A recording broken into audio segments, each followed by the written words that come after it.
नमस्कार विद्यार्थी बंधू भगिनींनो, आजच्या व्हिडिओ लेक्चरमध्ये मी डॉक्टर बी वाघ, अर्थशास्त्र शिक्षक, JES महाविद्यालय जालना, आपणा सर्वांचे मनस्वी हार्दिक स्वागत करतो।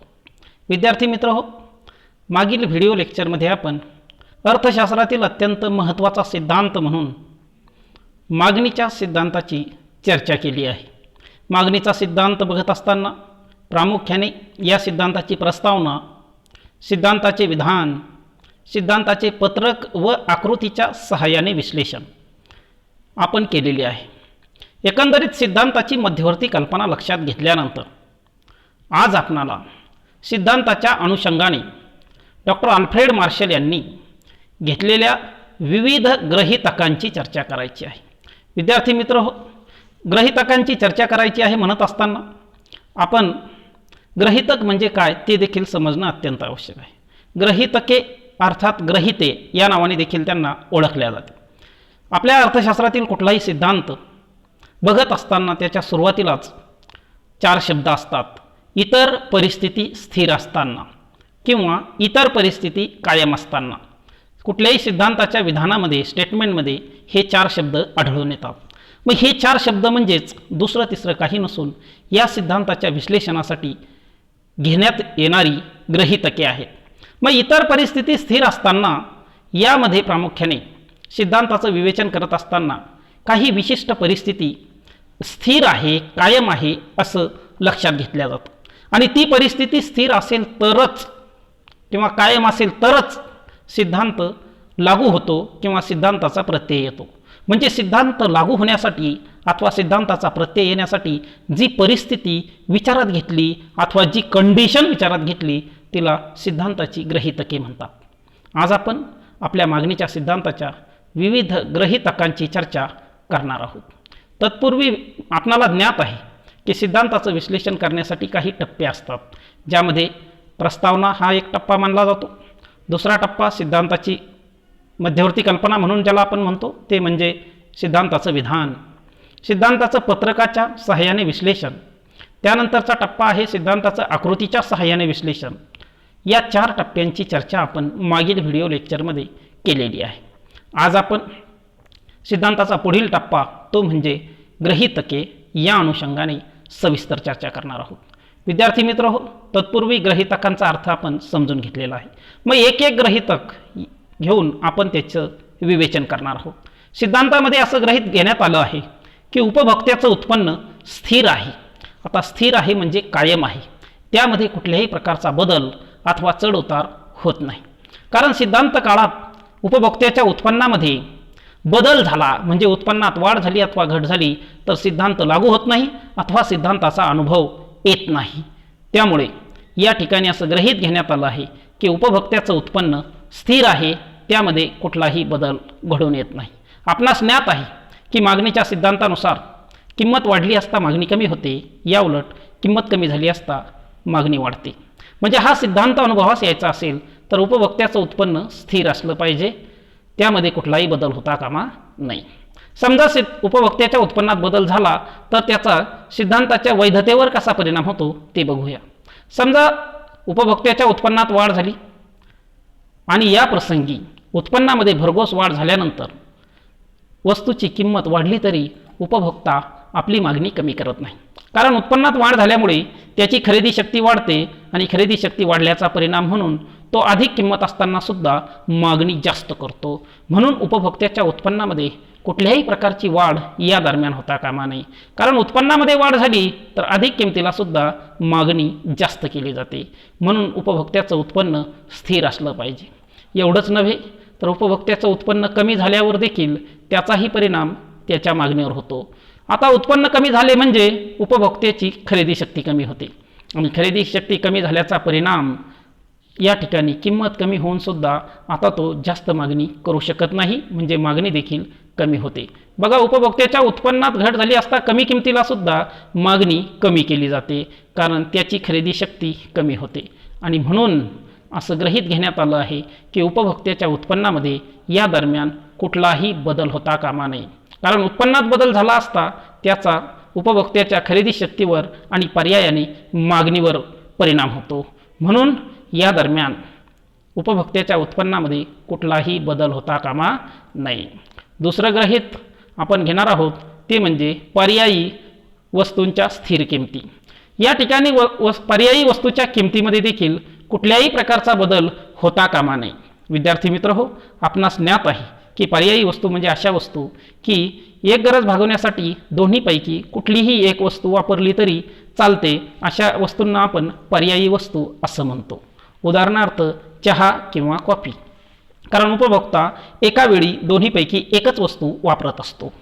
त्याचप्रमाणे छत्री अथवा रेनकोट यांनाही आपण परस्परांच्या पर्यायी वस्तू असं म्हणत असतो. या ठिकाणी पर्यायी वस्तूंच्या किमतीसुद्धा स्थिर असल्या पाहिजे असं गृहीत घेण्यात आलं आहे. आपण या ठिकाणी विचार करूया की रेनकोटच्या किमतीमध्ये बदल झाला असता या ठिकाणी रेनकोटच्या मागणीत कसा बदल होतो आणि पर्यायी वस्तूची भूमिका कशी असते. आता रेनकोट आणि छत्री परस्परांच्या पर्यायी वस्तू मानल्या जातात. आता समजा रेनकोटच्या किमतीमध्ये वाढ झाली, मागणीच्या नियमानुसार रेनकोटच्या किमतीत वाढ झाली असता रेनकोटची मागणी कमी होणं अपेक्षित आहे. परंतु याच दरम्यान पर्यायी वस्तू म्हणून आपण जिला समजतो त्या छत्रीच्या किमतीमध्ये जर भरघोस वाढ झाली तर उपभोक्ता या ठिकाणी रेनकोटची किंमत वाढवून सुद्धा रेनकोटचीच मागणी वाढवतो. म्हणजे रेनकोटच्या संदर्भात मागणीचा नियम अनुभवास येत नाही. आणि त्याचं कारण आहे रेनकोटची पर्यायी वस्तू म्हणजे छत्रीच्या किमतीत मोठ्या प्रमाणात झालेली वाढ.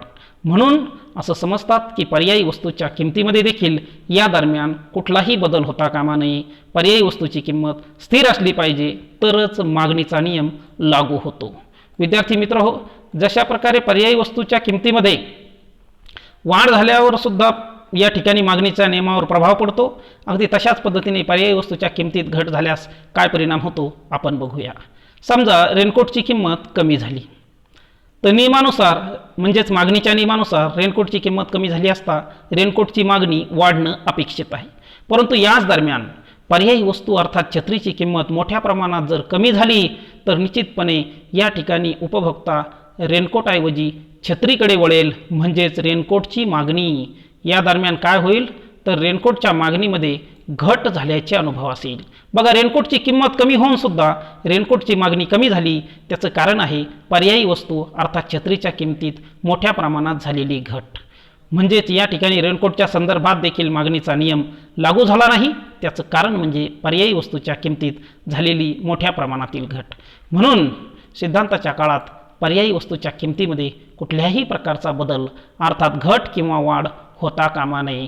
या दरम्यान छत्रीच्या किमतीमध्ये कुठलाही बदल झाला नाही तर निश्चितपणे रेनकोटच्या संदर्भात मागणीचा नियम अनुभवास येईल. परंतु या ठिकाणी पर्यायी वस्तूच्या किमतीमध्ये बदल झाल्यामुळे रेनकोटची किंमत वाढून देखील रेनकोटची मागणी वाढली अथवा रेनकोटची किंमत कमी होऊन देखील रेनकोटची मागणी कमी झाली. त्यामागे या ठिकाणी पर्यायी वस्तू अर्थात छत्रीच्या किमतीमध्ये झालेले बदल हे कारणीभूत आहेत. म्हणून पर्यायी वस्तूंच्या किमती या दरम्यान स्थिर असल्या पाहिजे असं गृहीत घेण्यात आलेलं आहे. त्यानंतरचं गृहीत ते म्हणजे पूरक वस्तूंच्या स्थिर किमती. विद्यार्थी मित्र हो, आपणास ज्ञात आहे की पूरक वस्तू म्हणजे अशा वस्तू की एक गरज भागवण्यासाठी जेव्हा दोन वस्तूंची संयुक्तपणे मागणी केली जाते अशा दोन वस्तूंना परस्परांच्या पूरक वस्तू असे म्हणतात. या पूरक वस्तूंच्या किमती देखील उपभोग कालावधीच्या दरम्यान स्थिर असल्या पाहिजे. त्यामध्ये देखील कुठल्याही प्रकारचा बदल होता कामा नये. विद्यार्थी मित्र हो, आपणास ज्ञात आहे की पेट्रोल आणि कार या परस्परांच्या पूरक वस्तू आहेत. या ठिकाणी या पूरक वस्तूच्या किमती देखील स्थिर असल्या पाहिजे असं गृहीत घेण्यात आलेलं आहे. म्हणजे पूरक वस्तूच्या किमतीत कुठलाही बदल होता कामा नये. पेट्रोल आणि कार परस्परांच्या पूरक वस्तू आहेत. या ठिकाणी कारच्या संदर्भात मागणीचा नियम लागू होत नाही. त्याचं कारण ते म्हणजे पूरक वस्तूच्या किमतीतील बदल कसं आहे ते आपण बघूया. समजा कारची किंमत कमी झाली. मागणीच्या नियमानुसार आपणास ज्ञात आहे की किंमत कारची कमी झाली असता नियमानुसार कारची मागणी वाढली पाहिजे. कारची किंमत कमी झाली तर नियमानुसार कारची मागणी काय झाली पाहिजे, वाढली पाहिजे. परंतु याच दरम्यान पेट्रोलची किंमत जर मोठ्या प्रमाणात वाढली असेल, समजा आज पेट्रोलची किंमत 80 रुपये प्रति लिटर आहे आणि हीच पेट्रोलची किंमत 80 वरून जर 160 रुपयापर्यंत वाढली म्हणजे दुप्पट झाली, तर या प्रसंगी पूरक वस्तूच्या किमतीतील या वाढीचा परिणाम म्हणून सर्वसाधारण उपभोक्ते, अल्प अथवा मध्यम उत्पन्न गटातील उपभोक्ते कारची किंमत कमी होऊन सुद्धा कारची मागणी करणार नाही कारण वाढलेल्या पेट्रोलच्या किमतीला कार चालवणे त्यांना शक्य होणार नाही. म्हणजे कारच्या संदर्भात किंमत कमी होऊन सुद्धा मागणी कमी झाली आणि त्याचं कारण आहे पेट्रोल या पूरक वस्तूच्या किमतीतील वाढ. म्हणून कारच्या बाबतीत मागणीचा नियम लागू व्हायचा असेल तर पूरक वस्तूची किंमत कशी असली पाहिजे, स्थिर असली पाहिजे. तेव्हा निश्चितपणे कारची किंमत कमी झाल्यास कारची मागणी वाढेल, म्हणजेच मागणीचा नियम प्रत्यय असेल. त्यामुळे सिद्धांत काळात पूरक वस्तूच्या किमतीत अर्थात पेट्रोलच्या किमतीत कुठल्याही प्रकारची वाढ अथवा घट होता कामा नये. विद्यार्थी मित्र हो, पेट्रोलच्या किमतीत घट झाल्याचा परिणाम कसा होतो ते सुद्धा आपण बघूया. समजा कारची किंमत वाढली, नियमानुसार आपल्याला ज्ञात आहे कारची किंमत वाढली म्हणजे मागणी कमी झाली पाहिजे, कारण किंमत वाढल्यास मागणी कमी होते. हे आपल्या नियमात आपण बघितलेलं आहे. पण याच दरम्यान पेट्रोलची किंमत समजा मोठ्या प्रमाणात कमी झाली. आता पेट्रोलची किंमत जेव्हा मोठ्या प्रमाणात कमी झाली म्हणजे समजा आज पेट्रोलची किंमत 80 रुपये प्रति लिटर आहे आणि या पेट्रोलची किंमत 80 वरून 10 रुपयापर्यंत जर कमी झाली म्हणजे मोठ्या प्रमाणात पेट्रोलच्या किमतीत घट झाली, तर अशा प्रसंगी कारच्या किमतीत वाढ होऊन सुद्धा कारची मागणी कमी होण्याऐवजी काय होते, वाढते. कारण अल्प व मध्यम उत्पन्न गटातील व्यक्तीसुद्धा असा विचार करतील की आता 10 रुपये लिटर एवढं कमी पेट्रोलची किंमत असताना आपण सुद्धा कारमध्ये फिरू शकतो. म्हणजेच या ठिकाणी अल्प उत्पन्न गटातील व्यक्तीसुद्धा कारची मागणी वाढवतील, अगदी कारची किंमत वाढल्यावर सुद्धा. यामागील कारण आहे पेट्रोलच्या किमतीत अर्थात पूरक वस्तूच्या किमतीत झालेली भरमसाठ घट. त्यामुळे कारच्या संदर्भात मागणीचा नियम लागू झाला नाही. म्हणून असं गृहीत घेण्यात आलेलं आहे की या दरम्यान पूरक वस्तूच्या अर्थात पेट्रोलच्या किमतीत कुठल्याही प्रकारची घट अथवा वाढ होता कामा नये, त्या स्थिर असल्या पाहिजे, अशा प्रकारचं गृहीत या ठिकाणी घेण्यात आलेलं आहे. विद्यार्थी मित्रो, यानंतरचं गृहीत ते म्हणजेच स्थिर लोकसंख्या. देशाची लोकसंख्या स्थिर असली पाहिजे, म्हणजे लोकसंख्येच्या आकारमानात देखील कुठल्याही प्रकारचा बदल होता कामा नये. लोकसंख्येच्या आकारमानात बदल झाला तर त्या प्रसंगी मागणीचा नियम लागू होत नाही. आपण बघूया, समजा देशाची लोकसंख्या वाढली, पूर्वीपेक्षा वाढली आणि त्यावेळी वस्तूंच्या किमती वाढल्या, तरी देखील मागणी वाढते. कारण लोकसंख्या वाढल्यामुळे देशातील उपभोक्त्यांची संख्या वाढते आणि उपभोक्त्यांची संख्या वाढल्यामुळे त्यांच्या विविध गरजा पूर्ण करण्यासाठी अधिक किमतीला सुद्धा मोठ्या प्रमाणात मागणी केली जाते. बघा, याप्रमाणे जर लोकसंख्या वाढत असेल तर अशा प्रसंगी ड्रेसची किंमत वाढून सुद्धा मागणी वाढते.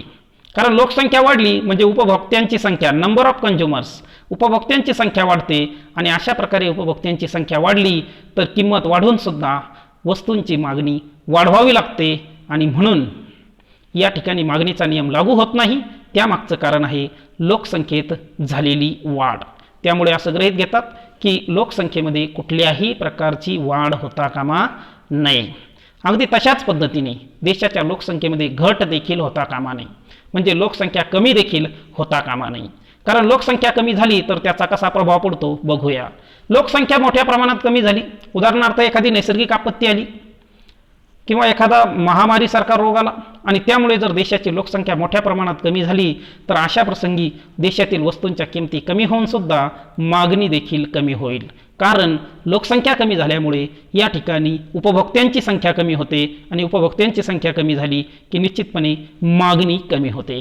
म्हणून या दरम्यान देशाची लोकसंख्या मोठ्या प्रमाणात कमी देखील होता कामा नये, म्हणजे लोकसंख्येमध्ये मोठ्या प्रमाणात वाढ अथवा घट होता कामा नये.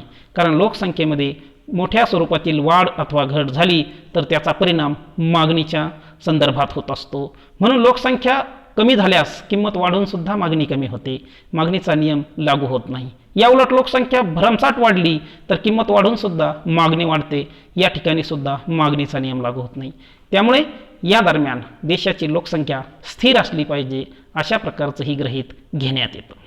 विद्यार्थी मित्र हो, यानंतरचं गृहीत म्हणून आपण भविष्यकालीन किंमतविषयक स्थिर अपेक्षा याकडे बघतो की भविष्यकाळ म्हणजे येणारा काळ.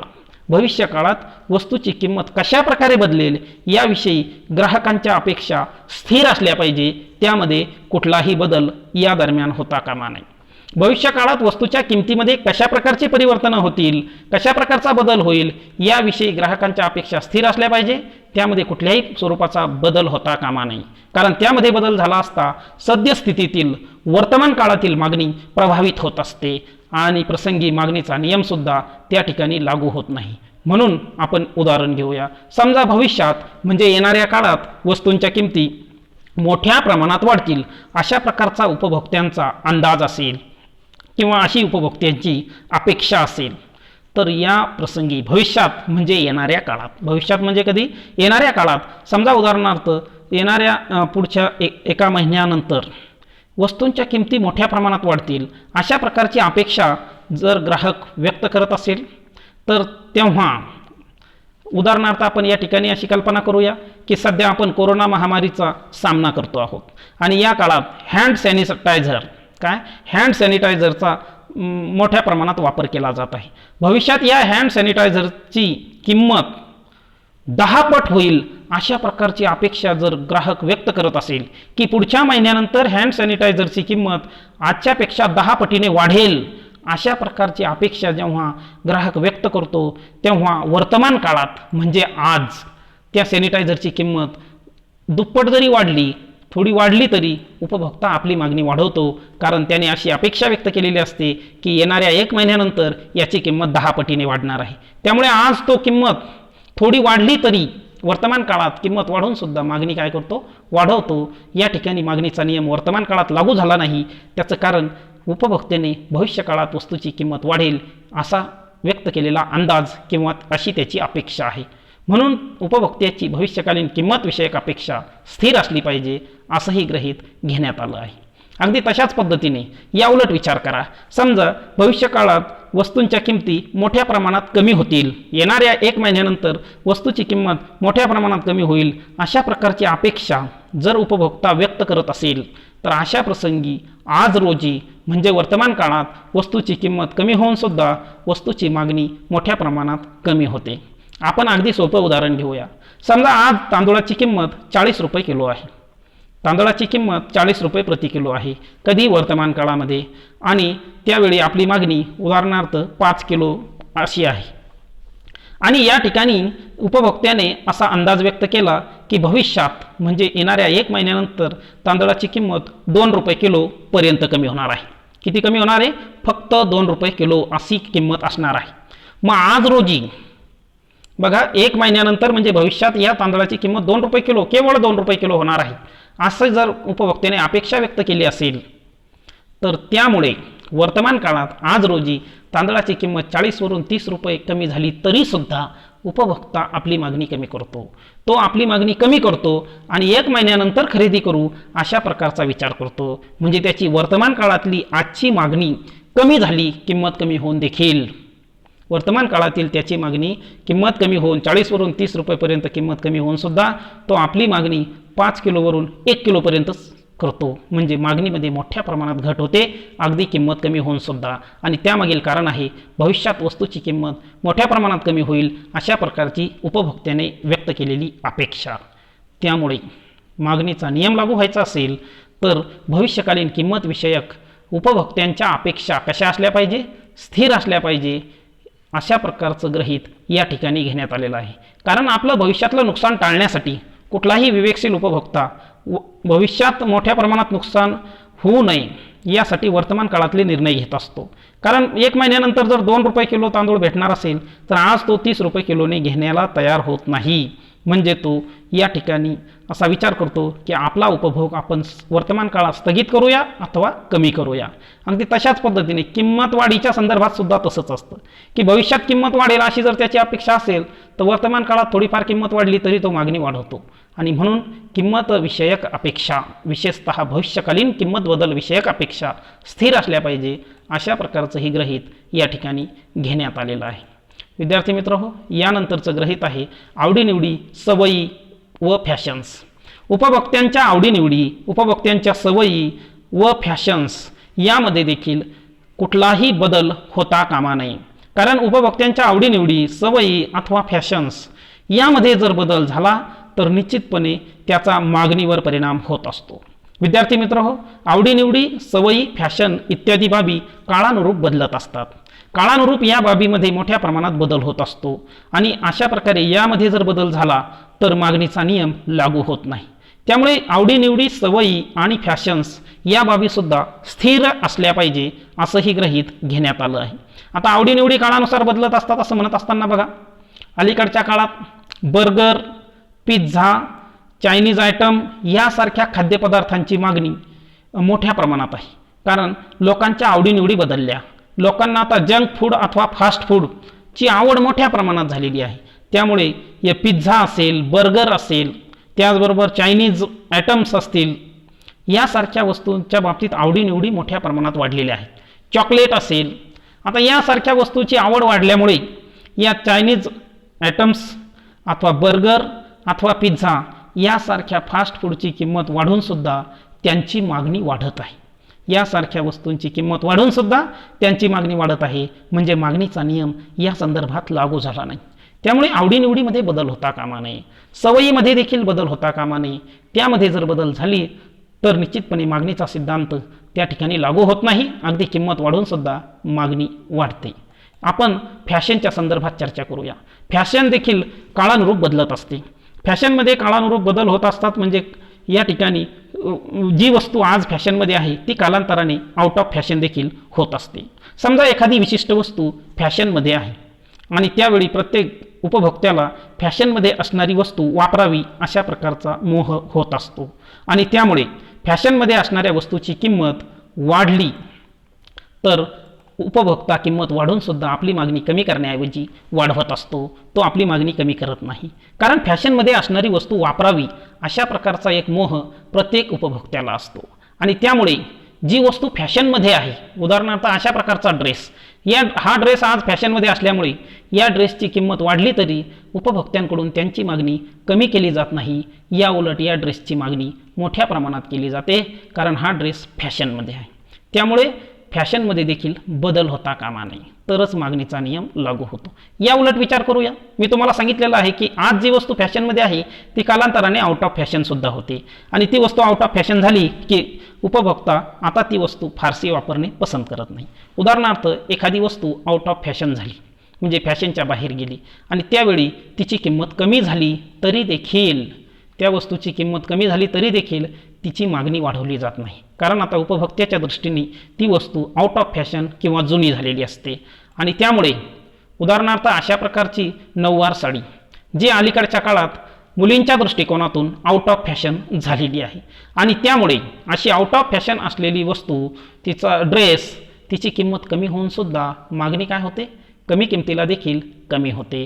म्हणून अशा प्रकारच्या फॅशनमध्ये सुद्धा कुठल्याही स्वरूपाचा बदल होता कामा नये. कारण फॅशनमध्ये बदल झाला की त्याचा प्रभाव मागणीवर पडतो. मग फॅशनमध्ये बदल झाला म्हणत असताना वस्तू आउट ऑफ फॅशन झाली की किंमत कमी होऊन देखील मागणी कमी होते. या उलट वस्तू फॅशनमध्ये आली तर किंमत वाढून देखील मागणी वाढते. म्हणून मागणीचा नियम लागू व्हायचा असेल तर फॅशनमध्ये कुठलाही बदल होता कामा नये. फॅशन स्थिर असल्या पाहिजे असंही गृहीत घेण्यात आलं आहे. यानंतर गृहीत म्हणून आपण प्रामुख्याने चर्चा करणार आहोत ते म्हणजे स्थिर करविषयक धोरण. सरकारचं करविषयक धोरण स्थिर असलं पाहिजे. त्यामध्ये कुठल्याही प्रकारचा बदल होता कामा नये. आता करविषयक धोरण प्रामुख्याने सरकारकडून राबवलं जातं. या करांच्या संदर्भात चर्चा करत असताना विद्यार्थी मित्र हो, कराचे अर्थात टॅक्सचे दोन मुख्य प्रकार आहेत. एक म्हणजे प्रत्यक्ष कर आणि दुसरा त्याला आपण अप्रत्यक्ष कर असे म्हणत असतो. प्रत्यक्ष करामध्ये प्रामुख्याने ज्या व्यक्तीवर कर आकारला जातो त्याच व्यक्तीला कराचं प्रत्यक्ष भार सुद्धा सहन करावा लागतो. उदाहरणार्थ उत्पन्न कर. या समजा उत्पन्न करामध्ये वाढ झाली, सरकारने पूर्वीपेक्षा उत्पन्नाचे कर वाढवले तर याचा परिणाम कसा होतो बघा. समजा आज रोजी उत्पन्नाचे कर 10%, उत्पन्न कर 10% एवढा आहे. म्हणजे व्यक्तीला 100 रुपयापैकी 10 रुपये सरकारला द्यावे लागणार आहे. कारण कर हे सरकारला द्यावं लागणारं अनिवार्य देणं मानल्या जातं.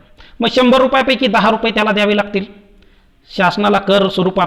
म्हणजे त्याच्याकडे खर्च करण्यायोग्य उत्पन्न 90 रुपये राहील. आता समजा या कराचे दर 10 रुपयावरून सरकारने डायरेक्ट 30% असे केले 10%वरून किती टक्के केले? 30%पर्यंत वाढवले. म्हणजे आता त्या व्यक्तीला पूर्वीपेक्षा खर्चयोग्य उत्पन्न कमी राहील.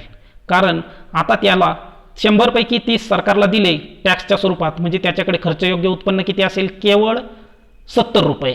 आणि त्यामुळे त्याची खरेदी शक्ती कमी होईल. आणि अशा प्रसंगी किंमत कमी होऊन सुद्धा तो आपली मागणी काय करेल? कमी करेल. आता नियमानुसार किंमत कमी झाली तर मागणी वाढवली पाहिजे. परंतु या दरम्यान उत्पन्नाचे कर मोठ्या प्रमाणात जर वाढले तर त्याचा प्रभाव व्यक्तीच्या खरेदी शक्तीवर होतो. आणि त्याची खरेदी शक्ती कमी झाल्यामुळे कमी किमतीला सुद्धा तो आपली मागणी कमी करतो. म्हणून करविषयक धोरणात बदल होता कामा नये. अगदी तशाच पद्धतीने याउलट विचार करूया की समजा सरकारने उत्पन्नाचे कर मोठ्या प्रमाणात घटवले किंवा कमी केले.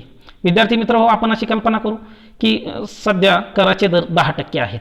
उत्पन्नावरील कराचे दर 10% आहे. आता सरकारने निर्णय घेतला आणि करविषयक धोरणात बदल करून 10%वरून कराचे दर केवळ 2% ठेवले. म्हणजे कराचा दर 2%पर्यंत कमी झाले. आणि त्याचा परिणाम काय होईल बघा. कराचे दर केवळ 2% असतील म्हणजे 100 पैकी त्या व्यक्तीला सरकारला कर स्वरूपात 2 रुपये द्यावे लागतील. म्हणजे त्याच्याजवळ खर्चयोग्य उत्पन्न किती असेल? 98 रुपये, 98 रुपीज. या ठिकाणी कराच्या दरामध्ये घट झाल्याचा परिणाम कसा होईल? तर उपभोक्त्याचं खर्चयोग्य उत्पन्न वाढेल आणि परिणामी किंमत वाढून सुद्धा तो आपली मागणी काय करेल? जास्त करेल. म्हणजे अधिक किमतीला जास्त मागणी करेल. या ठिकाणी मागणीचा नियम लागू झाला नाही. कारण ते म्हणजे या ठिकाणी कराच्या दरामध्ये घट झाल्यामुळे, म्हणजे सरकारच्या करविषयक धोरणात बदल झाल्यामुळे उपभोक्त्याचं खर्चयोग्य उत्पन्न वाढलं आणि त्यामुळे तो अधिक किमतीला सुद्धा अधिक मागणी या ठिकाणी करतो आहे. यामुळे या ठिकाणी असं गृहीत घेतलेलं आहे की सरकारचं करविषयक धोरण बदलता कामा नये. ते स्थिर असलं पाहिजे.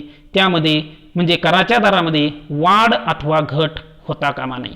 बंधूंनो, मी तुम्हाला सांगितलं की कराचे प्रत्यक्ष कर व अप्रत्यक्ष कर असे 2 प्रकार आहेत. आता अप्रत्यक्ष करामध्ये उदाहरणार्थ GSTचा अंतर्भाव होतो. या अप्रत्यक्ष कराच्या दरातील बदलांचा सुद्धा परिणाम उपभोक्त्यांच्या मागणीवर होत असतो आणि त्यामुळे मागणी प्रभावित होत असते. प्रसंगी कमी किमतीला सुद्धा मागणी कमी केली जाते. याउलट अधिक किमतीला देखील मागणी जास्त केली जाते. त्यामध्ये GST सारख्या अप्रत्यक्ष कराचाही परिणाम होतो. त्यामुळे करविषयक सरकारचं धोरण बदलता कामा नये. ते स्थिर असलं पाहिजे, पूर्वीसारखंच असलं पाहिजे, अशाही प्रकारचं गृहीत घेण्यात आलेलं आहे. अशा प्रकारे विद्यार्थी मित्र हो, आज आपण मागणीच्या सिद्धांताचे किंवा नियमाचे विविध गृहीतके बघितलेली आहेत. विद्यार्थी मित्र हो, नियमाच्या विश्लेषणासाठी हे गृहीतके अत्यंत आवश्यक आहेत. वेगळ्या शब्दात या गृहीत परिस्थितीमध्येच मागणीचा नियम अथवा सिद्धांत लागू होतो, अन्यथा लागू होत नाही. त्यामुळे मला या ठिकाणी विश्वास आहे की आज आपण बघितलेली सर्व गृहीतके आपणाला निश्चितपणे समजली असतील, अशा प्रकारचा एकंदरीत आशावाद या ठिकाणी मी व्यक्त करतो. आणि विद्यार्थी मित्र हो, आज आपण आपल्या व्हिडिओ लेक्चरला या ठिकाणी पूर्णविराम देऊया. थँक्यू. धन्यवाद.